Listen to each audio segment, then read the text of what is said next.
Hello, I'm Laura.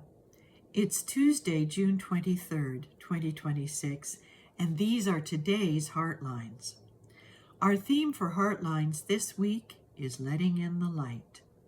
And today we are letting in the light of wisdom and order by getting straight about Hormuz. We can start with the headlines of late. We see that Iran is stating that it is closing the Strait due to a breach in the fragile U.S.-Iran peace framework, with Israel still firing upon Lebanon. But the U.S. response has been that it actually has control over the Strait and commercial vessels are still going through.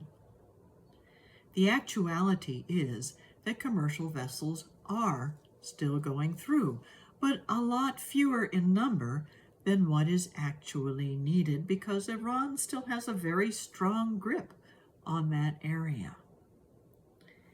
Well, this can create some difficulty in our global economy. It certainly has affected us here in the United States, and I'm sure in other countries. And we might start to get tense and wonder when it is all going to get resolved. But we can also remember that this is but a point in a long timeline regarding this particular strait.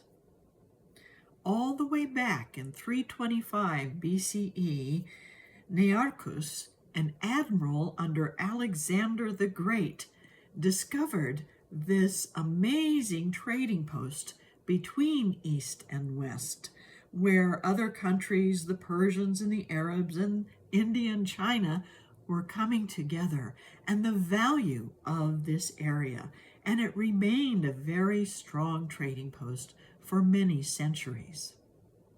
In the 11th through the 17th centuries, the name actually took on Hormuz from the kingdom of Hormuz that was situated on one of the islands there and controlled the straits, becoming a very wealthy kingdom. You see, Hormuz came from the name Ahura Mazda, the supreme deity of wisdom, light, and cosmic order for ancient Zoroastrianism. And Ahura Mazda became Ormazd, and then Hormazd, and then Hormuz.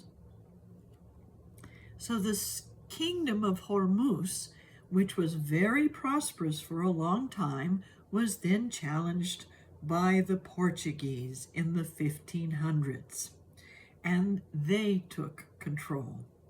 After them, the Safavids, under the British East India Company, or at least with the support of the British East India Company, expelled the Portuguese, shifting the balance of power. But we can see that in the 15 and 1600s, that balance of power came under Western Europe.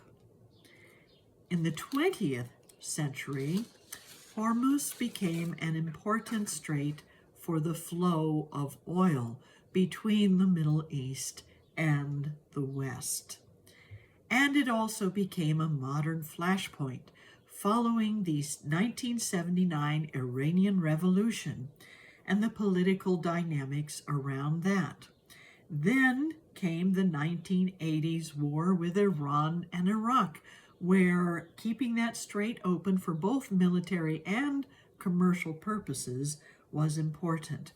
Then came the 2026 crisis that we are now in the midst of. But what can we do? Who can we be in the midst of such global crises?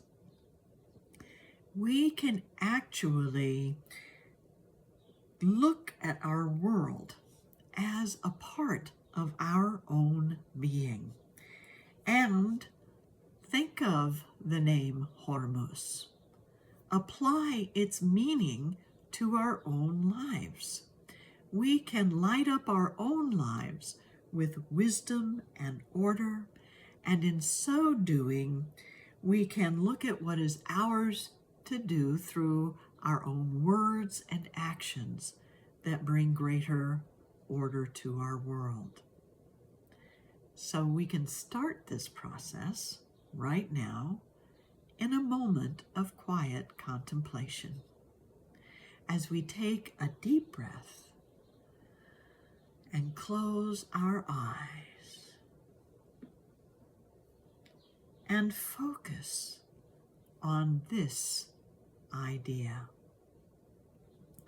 I let wisdom lead the way in my life and relationships, and I shine its light into my world through my words and actions, for I am a vital part of the unfolding order of humanity's ongoing evolution. I let wisdom lead the way in my life and relationships, and I shine its light into my world through my words and actions, for I am a vital part of the unfolding order of humanity's ongoing evolution.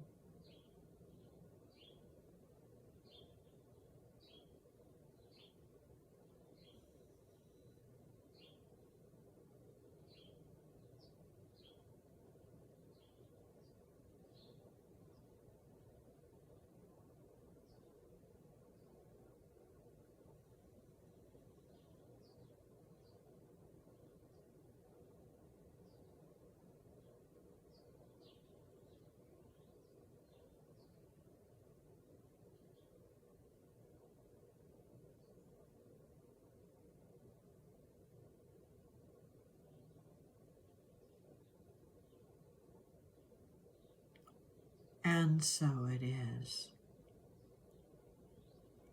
So, whether it's managing our finances in response to the economic challenges of this current situation in time, or whether it's building greater interfaith and intercultural relationships, or whether it's just working on our personal lives to bring greater wisdom into our day-to-day existence and relationships, we can contribute to the overall wisdom unfolding in our world and bring that greater peace and order. Because the more of us that do this, the more that divine order that we seek unfolds. It was Jesus who told us and reminded us that we are the light of the world. Let your light of wisdom and order shine for yourself, for your life, and for your world. And have a wonderful day.